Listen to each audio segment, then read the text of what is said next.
Hi అండి, welcome to మన garden మన వంటలు. ఈరోజు వీడియో కొత్తగా గార్డెనింగ్ స్టార్ట్ చేసే వాళ్ళందరికీ తప్పకుండా యూజ్ఫుల్ అవుతుంది. వీడియో చూసి నచ్చితే ఒక చిన్న లైక్ ఇవ్వండి, షేర్ చేయండి, సబ్స్క్రైబ్ కూడా చేయండి. మన వంగ మొక్కలు రెగ్యులర్ హార్వెస్ట్ వస్తూ ఉంటాయి, మీకు అందరికీ తెలుసు. నేను వీక్లీ 2 times హార్వెస్ట్ చేస్తూనే ఉంటా. అలానే ఇప్పుడైతే మంచి పూత ఇంకా కాపు కూడా ఉంది. ఈ పూత అంతా నిలబడి మళ్ళీ మనకి మంచి హార్వెస్ట్ రావాలంటే కంపల్సరీ 15 daysకి ఒకసారి ఏదో ఒక ఫుడ్ ఇస్తూ ఉండాలి మొక్కలకి.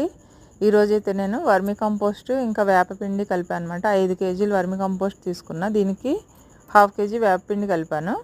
ఫస్ట్ అయితే సాయిల్ అంతా లూజ్ చేసుకొని చుట్టూరా ఒక గుప్పడిస్తే సరిపోతుంది అనమాట.